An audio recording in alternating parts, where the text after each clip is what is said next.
Hey guys, welcome back to Boots and Bounty Homestead, and I'm doing a follow-up real quick on the cabbage that we started the other day for sauerkraut. So these four here, as you can see, they've got some bubbles. They got some air, that gas that's starting in there. This is day 3, so you can actually start eating it. But what I wanted to do is I wanted to show you a color comparison, if I can. This is day 3. This is today. So see, this has gotten a little off-colored some, and this is still green. I went ahead and did the other. I got 4 heads. So I did these 4 off of one head, and then I did these other 3, 4, 5, 6, 7, 8 in 1 quart. I did these other today.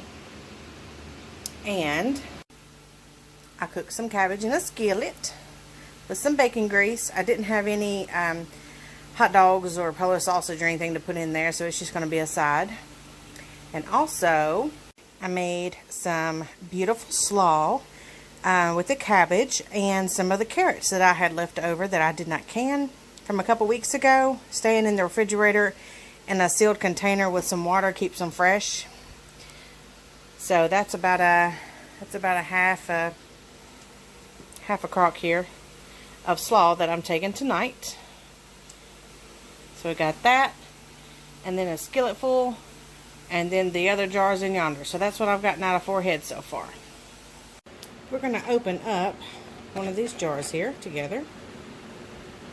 This is the one we did 3 days ago, and you can see it's got the bubbles around the outside. That's a piece of cabbage. And I don't know if you can see, yeah. See, it's kind of cloudy. That's the bacteria that's starting to grow. And also, if you leave this, because since this is day 3, you can actually start testing this to see how strong you want the fermentation to go, how strong you want your flavor. But also, the longer you leave this, the more that bacteria is going to start making a film on top of your jars here, on top of the layer of the water. And all you have to do, what I told you, white is right. So if it's white mold, it's okay. Black is bad. So if you have the gray colored mold, or it'll have to be dark, the darker gray, you know, like bad food kind of gray dark, then that way you know if it is black mold or the dark gray mold, you know that it is something has gone bad and you're growing the wrong bacteria. So as long as the white mold is growing, that's okay. And if I happen to leave these sitting for a few more days, which I will, I like to do, I think the last time I did almost 2 weeks, and it was fantastic. So I may let it sit closer to the 12 or 11 day rule and come back and show you as it progresses. But now we're going to move on to a new project. So from the garden harvest today at my dad's, we got some purple red cabbage. And I want to do a new recipe that I've actually never done. I seen Rachel on that 1870s homestead do it. And it is a ball recipe, but it is for red cabbage slaw. And we're going to get this cut up and shredded, and I'll show you the next step after that. So let's go ahead and get this cut up and shredded. Alright, so let's get her cut up. This right here is the stem where I cut it off. So we're going to try to cut around that core. Look at the little baby. It's a little baby. Little baby cabbage. Alright. So I'm going to cut it in 4ths. I had to upgrade my knife because these suckers are hard to cut through.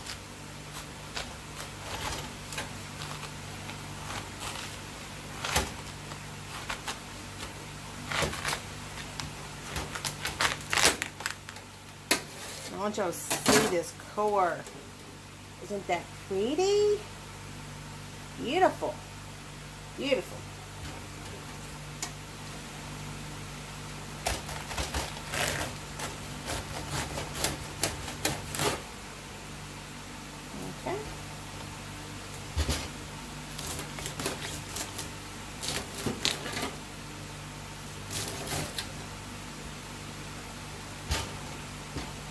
This knife is about the only one I can cut it with, but it don't want to do right. So I'll just have to cut the core out as I come to it, which is fine. All right.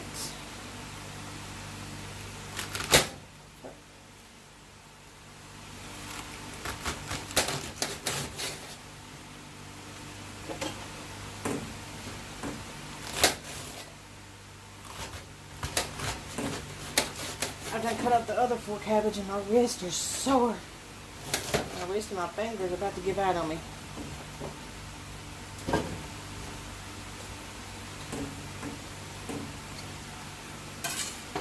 Alright, that's half. So now let's go over here and let's shred this apart up first. Alright, I do have my slicer blade on here. The slicer blade. Because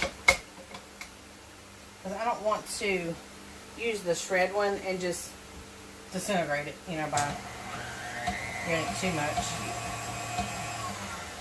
Alright, let's do that one first.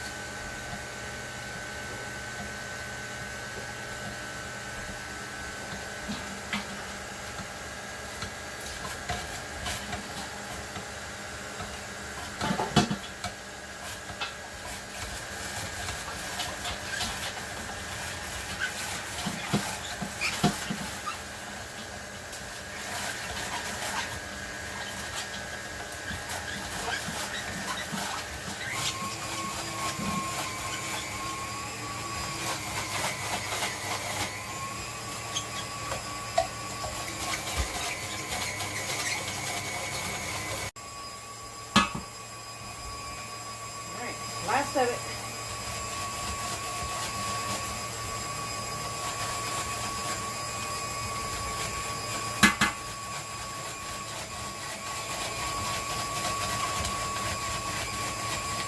This cabbage is really wet. It likes to stick in there.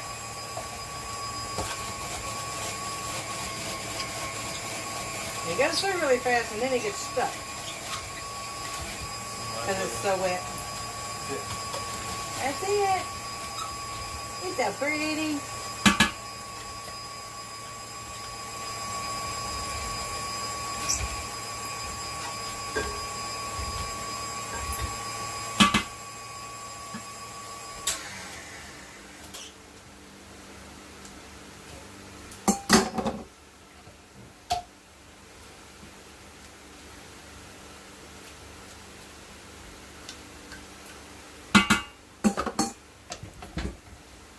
A little bit more.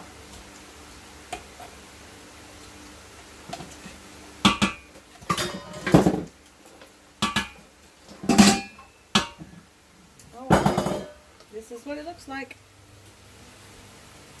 I'll cut it.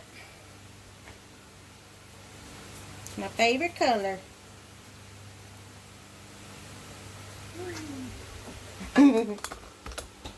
Alright, from here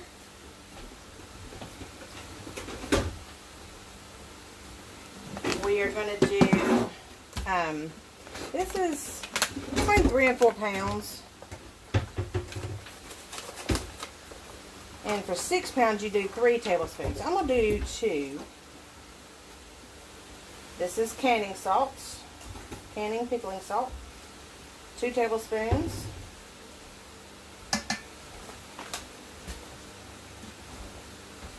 We're going to mix it up.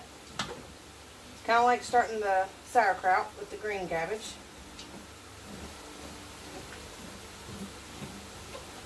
Same thing, but we're not going to pound this because we actually don't want to break it up.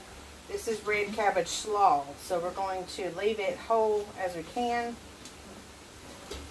And where do those green pieces come from? And can it so it'll be like slaw out of the bag. And it's another one, we water bath this. This will be tomorrow. We have to let this sit with the salt on it so it can pull out the juices. We actually let it sit until tomorrow. 12 to 24 hours. And so since tomorrow is Father's Day, I'm going to do it whenever I get back tomorrow afternoon. So it'll be close to 24 hours. And we will follow up then, see what it looks like together. I got it all mixed up. Really pretty. So now it's going to sit for 12 to 24 hours. And we will jar it up tomorrow. We're actually going to wash it first and then jar it up and water bath it. So I'll go through that process with you tomorrow. Alright, we are in day 2 of processing the red cabbage for the red cabbage slaw that we're going to can. And I left you last with, we had shredded the red cabbage, put salt on it, stirred it up, and we were going to let it set for about 24 hours. It's been about 36 hours because I didn't have time to do it last night.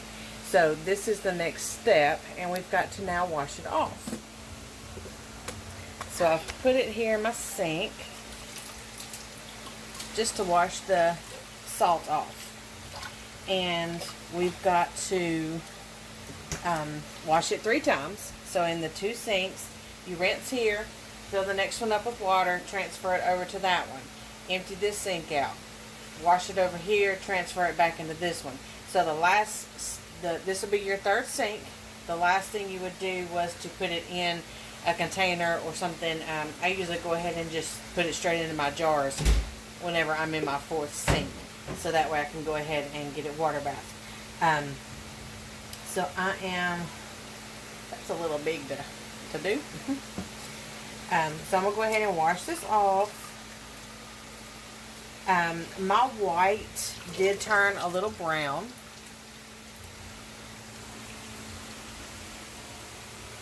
It did turn a little brown just because it was over the 24 hours. But that's okay. It smells like slaw. It smells sweet. Really sweet. Alright. And also we're going to water bath. So I've got, I think, I'm only going to get about 4 pints. And this will hold 4 pints. So I'm going to go ahead and just get this turned on and heating.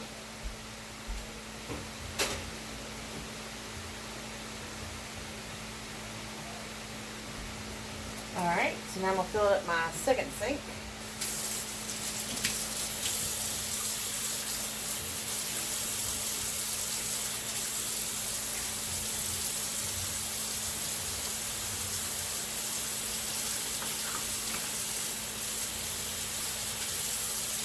Alright, so as we just move this around and wash the salt off of it, just take it, pick it up, drain it, shake it, put it in the new water. This is the first wash.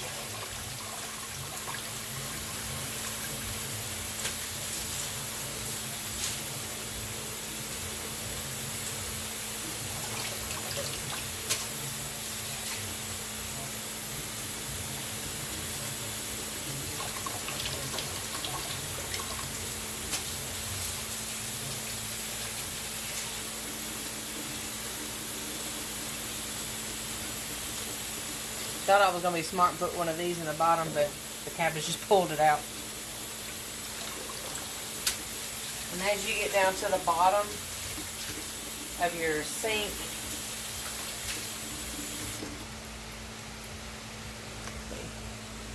my water's purple. But as you get near the bottom, if you want to get a strainer and finish getting that out, you can.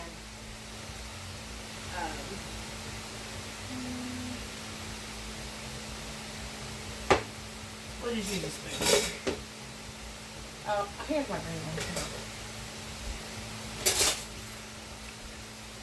I'm going to use a slotted spoon.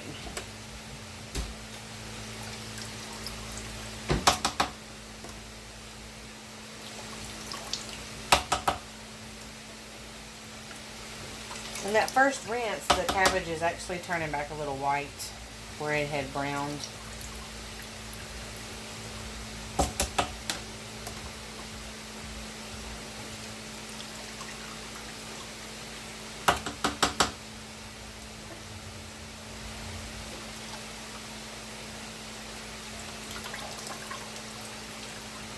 Okay, I'm going to finish this up and then I will show you how to transfer back.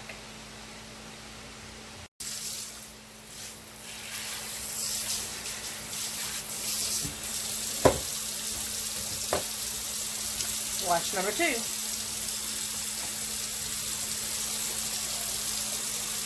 Same thing.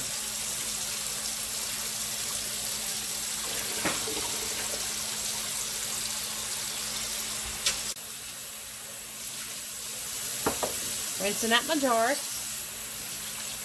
They've already been rinsed through the dishwasher. And I store them in boxes. There's no dust or anything on them. They're not dirty. I'm just running them through some hot water real quick. Alright, so for the, this will be the 3rd rinse. Let me get my funnel.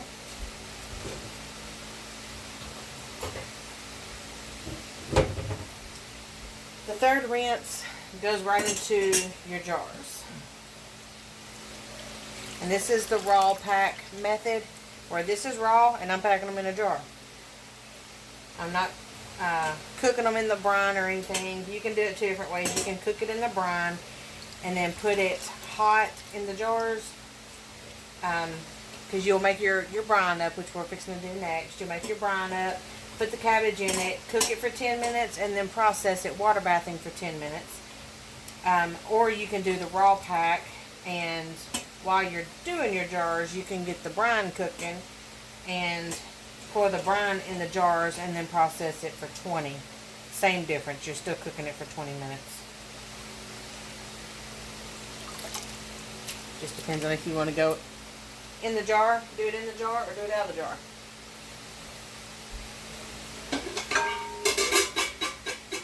Now these we don't pack tight, but I am going to push it down just a little bit. And you just go up to,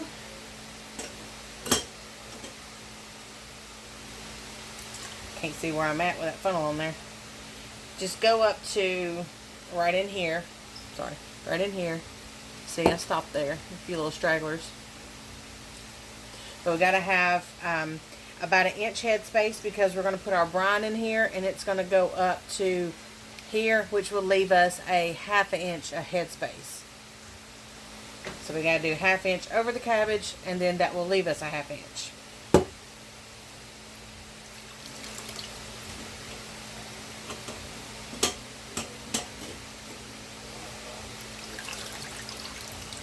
Some of this turned blue. Some of the cabbage, it turned blue. I don't know if you guys can see that. Maybe a little bit. Get it to focus. I don't have my light turned on either.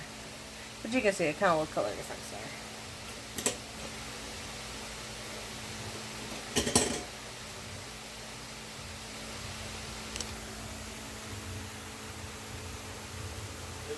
See, it's just a little blue.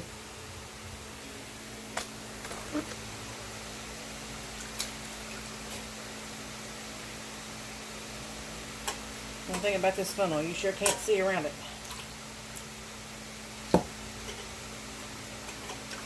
I just push it down just once or twice.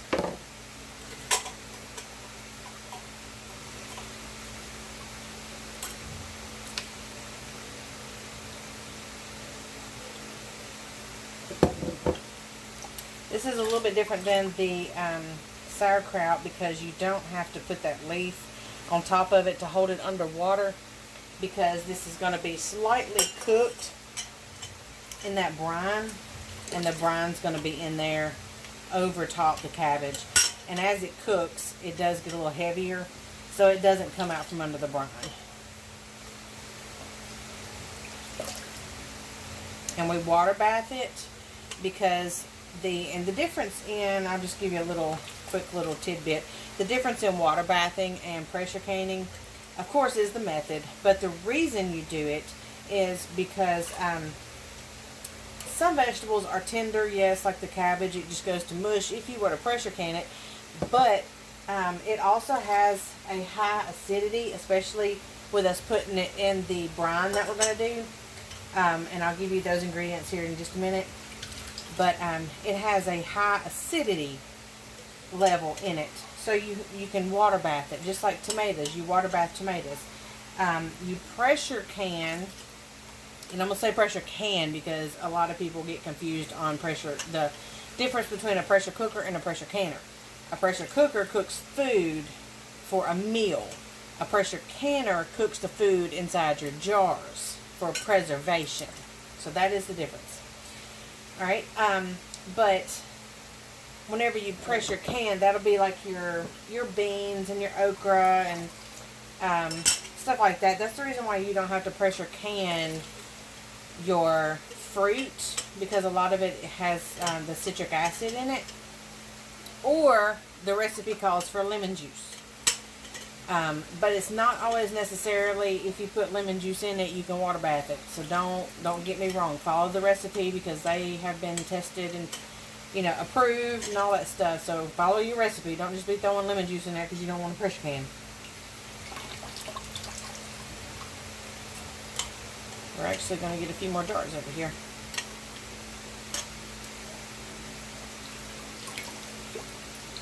I may have to do 3 and 3. Or break out my bigger water bath. I don't want to go too big because these are pints and they tend to kind of, I don't know, I'm just scared they're going to lean over and I'm going to break them or something. They get to boiling and jiggling stuff too much if they're not in there good and tight. But you can put an empty jar in there with water in it. That may be what I'm going to do. Alright, so let me finish. I got to go get one more jar. Let me finish up doing this and then we'll come back and we'll do the brine. So now we're going to make the brine.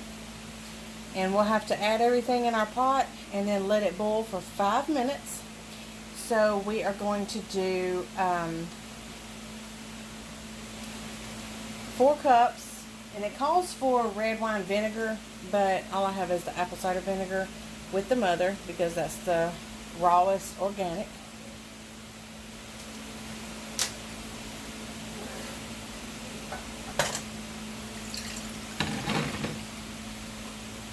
Alright, so for 4 cups of the vinegar, we're going to do half of that, 2 cups of sugar.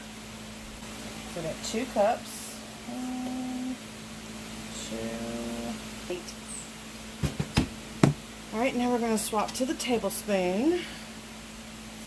Alright, tablespoon. The big one, it's the big one, with the big T and the BSP. Not the teaspoon, we got the tablespoon. Alright, tablespoon, 2 tablespoons allspice. All I could find was the ground allspice. Sometimes you can find the whole ones. They're called whole allspice berries.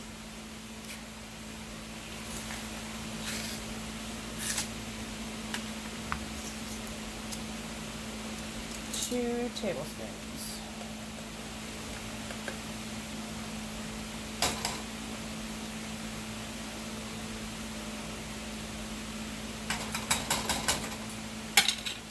Two tablespoons of mustard seed.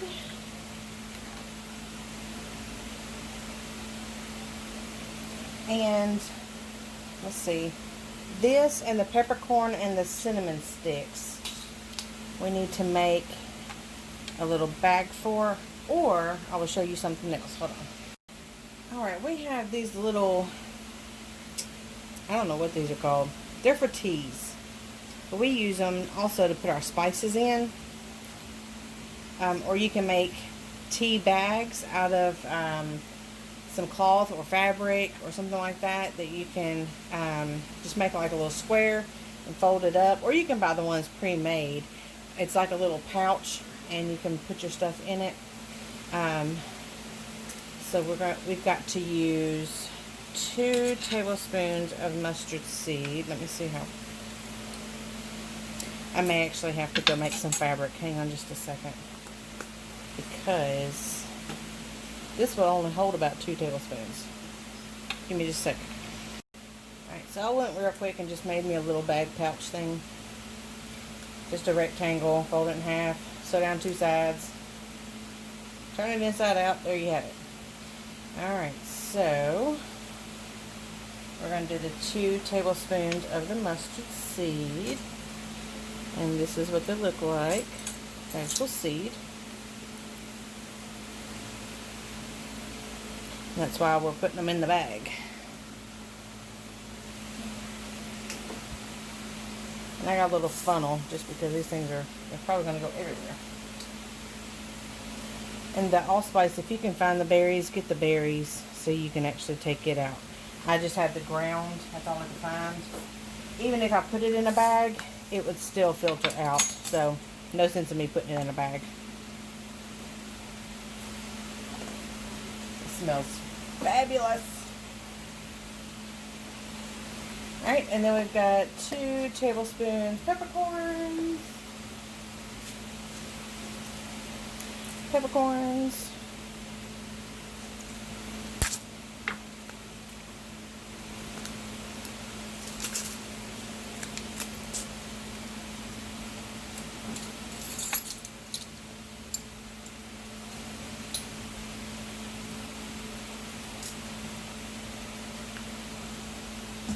Can't do this left-handed. Let's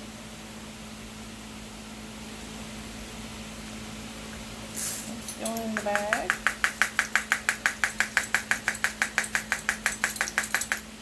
They need a little help getting down.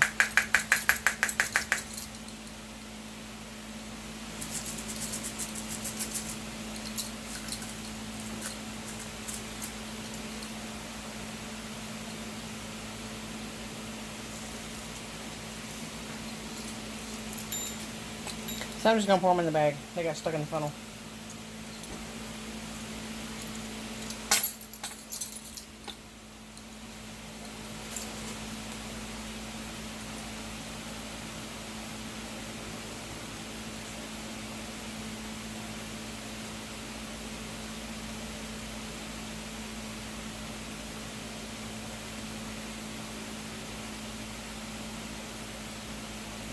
Works a lot better with the funnel. Or I could have made a bigger bag.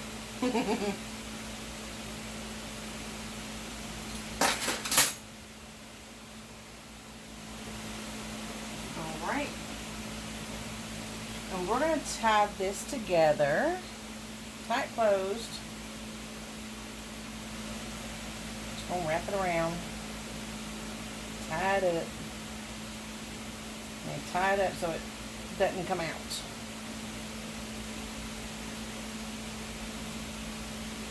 Alright, now all you're going to do is drop it in. Alright, let's go ahead and turn this on. Just put it on medium-high. We do have to boil it, so you have to kind of know your stove. The last thing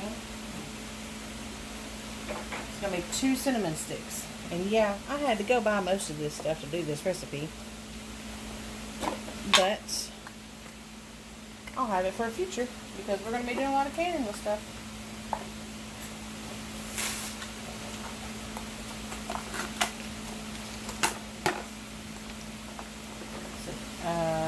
She said 2 cinnamon sticks broken in half.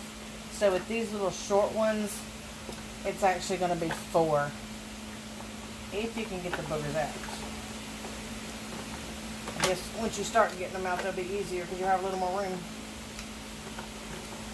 1, 2, 3, and 4. And why they put a shaker spout on the cinnamon stick bottle, I'll never know. But hey, it's good for us down the road as we're drying out our herbs. We can reuse these. And we'll need that sprinkle spray. Alright. Mix this up real good. And if you use that allspice, you'll see it's not mixing up, and it won't mix up until it gets warm too much. It will a little bit. The more you stir it, the more it'll mix up. Alright, I'm going to bring this to a boil and let it boil for 5 minutes and then come back and get you guys. While we're waiting on that brine to boil, we're going to put some pickle crisp granules in our jars. Like I said, I just bought all this stuff because I don't ever use this stuff. Alright, so 1/2 tablespoon, 1/2 big T, BSP, 1/2 in each pint jar. And this is just going to keep it crispy for whenever you open it up. It's still going to be cabbage and it's not going to be mush. It's kind of like pickling them.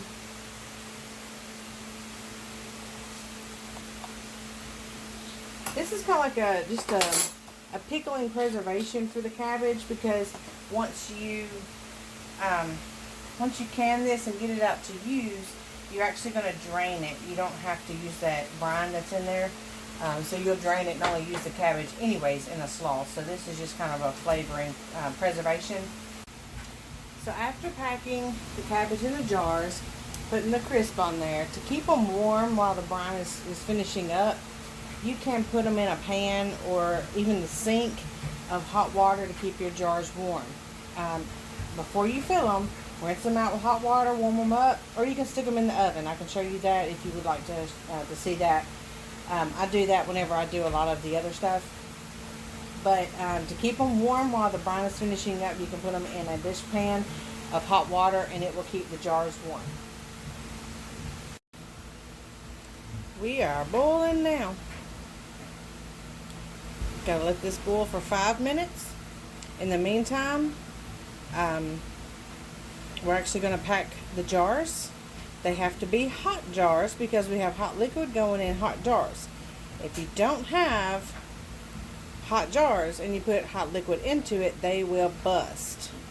So we have to use warm jars. Warm jars, raw cabbage, hot liquid. Alright, our brine is through cooking. It's been cooking for 5 minutes. What I'm going to do, since I use the allspice powder, is I'm going to take a plastic jug, just a small one, put a piece of fabric over it, or you can use several layers of cheesecloth or dish towel, if you have a clean thin tea towel or dish towel. I'm going to clip it, or you can put a rubber band around it, but I like to clip so I can kind of better manage it. And be sure to, like, if you have any, it's 4-sided, I only have 3 clips. So on one side I'm going to crisscross them and clip it. See, I crisscrossed it and clipped it. Alright, so very carefully, we'll give it a stir real quick. Be careful with that bag. That bag in there is going to be hot.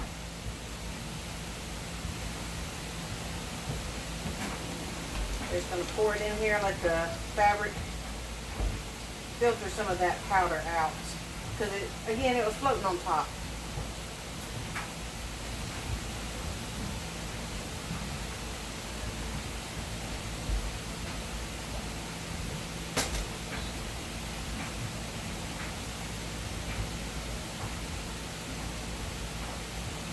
You can have it go on through by stirring it just a little bit, because those particles will clog up the cloth. Tidbit of information, this is very strong to the nose hairs. Ooh-wee! It'll run anybody out of the house. So make sure you're doing this on a day you have ventilation throughout the house. You can open up doors, open up windows. Anytime your kids or husband or wife, there may be a guy doing this. Anytime you want to get rid of them, do this. They will leave. Mine just left. He's like, I can't take it. I can't breathe. So yes, if you remember grandmothers or mothers or anybody doing any kind of pickling, this is the same smell. It burns your nose. So make sure you have good ventilation, and also make sure that everyone in the house knows that you're going to be doing it, just in case they have any breathing problems, or if you have breathing problems. This is a strong recipe. So we're finishing up the brine, and we're fixing to put them in jars. One more thing. Make sure to clean up as you go. This stuff is sticky, and it will stain. So make sure you clean up as you go, because my hands are already sticky. And make sure you clean up your pots and pans, because they'll be easier to clean up later if you wash it off now while it's still wet. Alright, it's time to fill her up. It doesn't take much. Make sure that you watch your levels.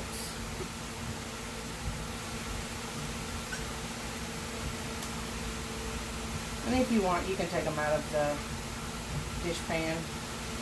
I just did it so maybe it wouldn't make as big of a mess, just in case if I overfilled it.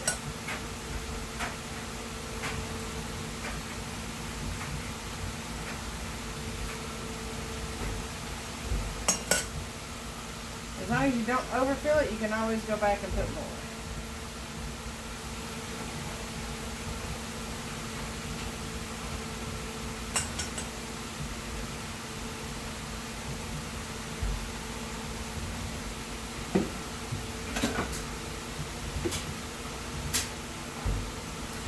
stuff is pretty.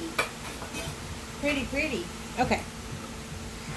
We'll take a knife. And we got to debubble. We got to pack it down a little bit and get all the bubbles out of it. Okay? Remember, you can't have bubbles. Air's not your friend. And what it does is it lowers the water level. As the bubbles come out, it lowers the water level.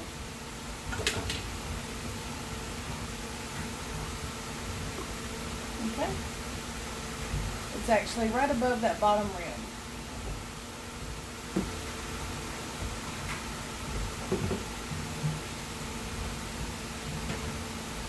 And you can see, let's see if you can see it.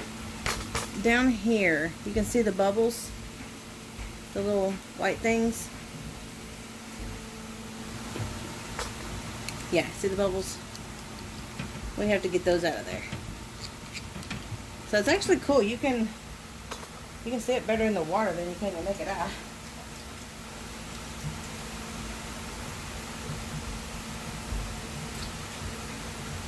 And you can go down the side, down the middle, whatever you can. See the water level's already going down.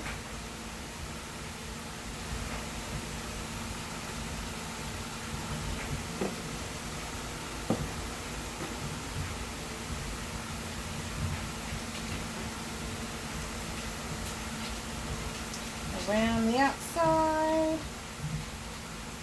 down through the middle.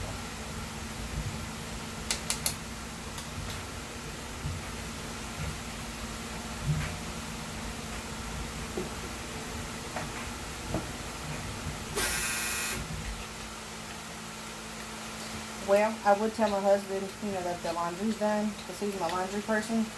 I'm not good at doing laundry because I forget that it's in there. He learned that early on. Like, I thought you washed such and such. I'm like, I might have. Go back 2 or 3 days later, it's still in the washing machine. That's me. That's me in all my glory. Hate to tell ya. He does mostly the stuff on the inside of the house, and I do most of the stuff on the outside. Yep. He keeps the dishes up, and he keeps the laundry done, and helps with the kids real well. And I do the gardening. He does cut the grass. I do the gardening.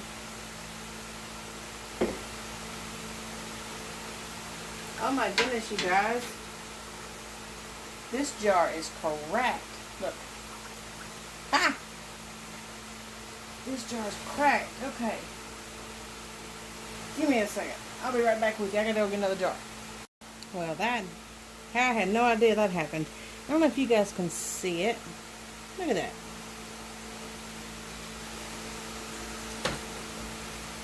That's no good. No bueno.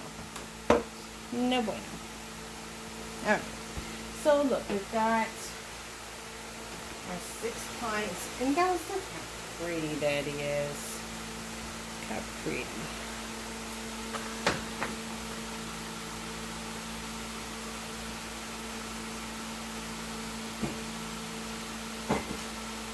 So pretty. Pretty, pretty. Alright, next will be our lids and rings. Alright. First thing we're going to do is you need to wipe your jars down around the top. Warm water. Make sure all your goodies are down in there. And you want to wipe it off because any kind of debris between your jar lid and your jar, anything to cause it to not sit flat will not get a good seal. And it could cause bacteria to get leaked in, or it could cause a false seal, and you'd never know it until it started growing stuff. Alright, so we're going to put our clean, new, unused lids on here.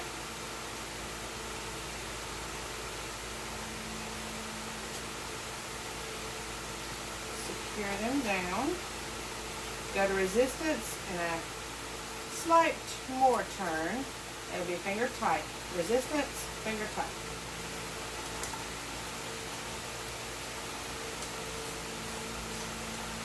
Meat resistance, finger tight.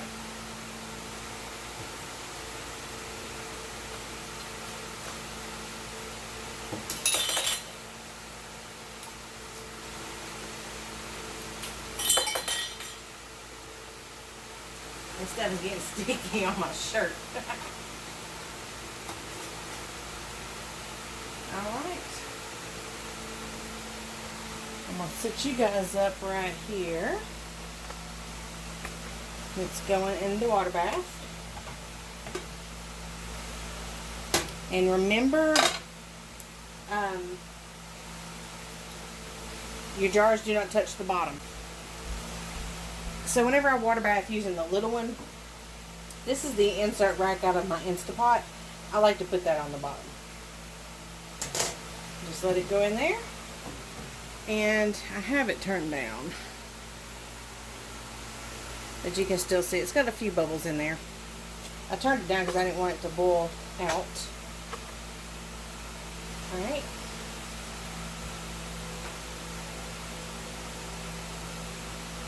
I think I can get 4 in here at a time. But I'm going to do 3.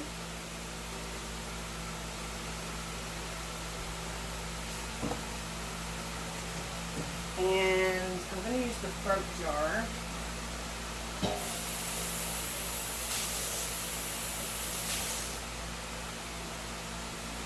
This is one good use for it. Since it's already busted, you could put it in there. I'm going to fill it up with water. Or it's going to kind of fill itself up with water. And that's going to be your extra jar to fill the void. Alright, so we are going to water bath. That's good.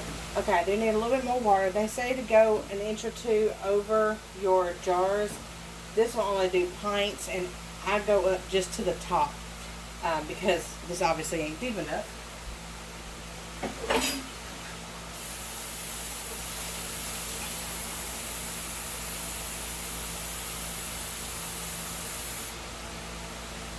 So I get as close to it as I can.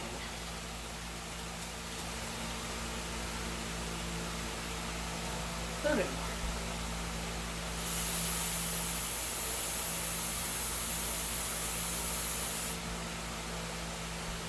I do have one of the big ones. There we go. I do have one of the big ones. It's like twice as big as this. And my 6 little pints wasn't even going to fill it up. So there we have it. We're going to do 3 this time. It has to come back to a rolling boil. And then we process this for 20 minutes. So I'll bring you back step by step during that process. Alright guys, it's been 20 minutes with a rolling boil.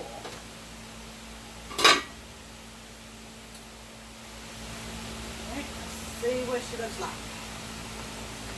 It's very tilted. Don't tilt it too much because it'll give you a false seal.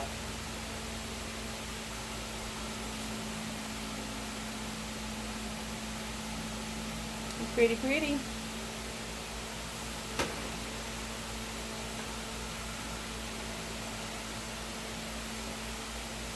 Gently wipe your jars off a little bit.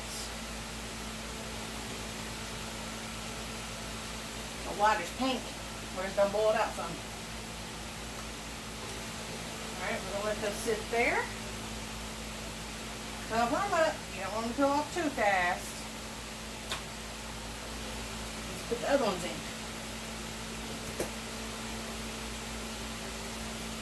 Round number 2.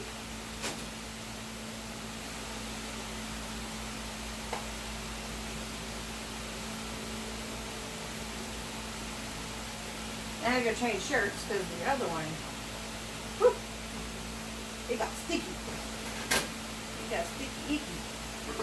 Alright, let's cover that back up. I do that because it makes it hotter faster. And also your water doesn't evaporate as much. So you're not having to refill it and start completely over because you're going to cool the water off and da da da da da. So these will be in I'm going to move these once the other ones are done. I'm going to move them in there to the table. That way they'll be out of the wind because we have a fan in here and it blows through the kitchen that way. But I'm going to take them in there and set them on the table, cover them all up with a towel, let them sit there for at least 24 hours, and we should start hearing some pops here in just a little bit. So let me do the second batch and then I'll show you all 6 at the same time. Alright guys, this is our last one.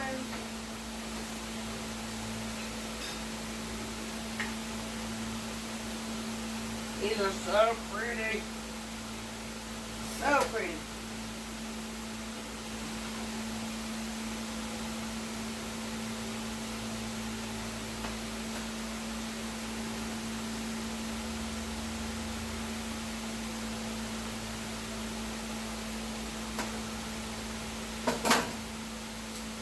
Cover them up a little bit to retain their heat. I'll show you what they look like.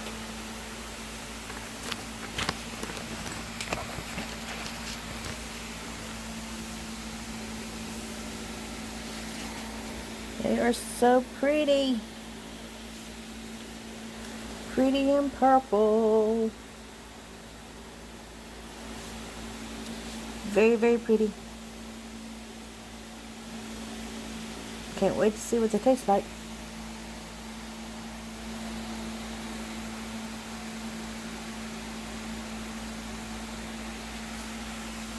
Alright. Well, that's it. I hope you guys get a chance to make some. If you have any questions, just let me know. And if you want to try this recipe, you've never done it, just like I have, because I've never done this recipe before. If you want to give it a whirl and you're not growing any cabbage, just go buy you one. Just go buy your red cabbage, or get with somebody that's growing them or something like that, and get you one and try it, so we can try it together and see if we like it. Probably gonna open them up July 4th weekend.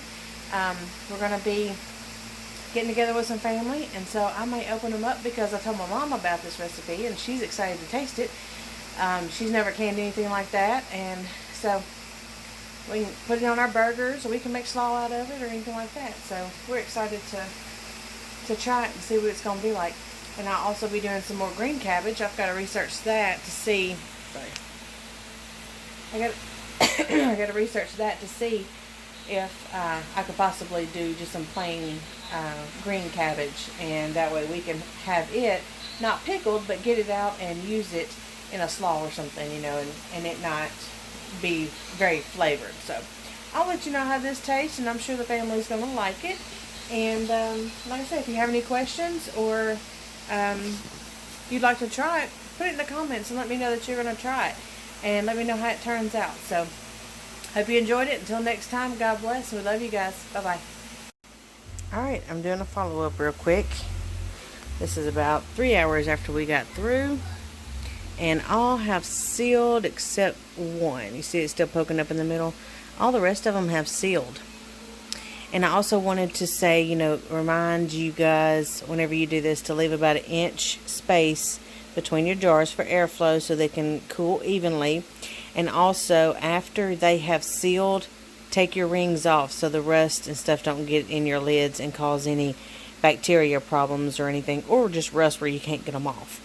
So I want to just remind you guys about that. Thank you for joining me, and I hope you enjoyed it. Happy eating!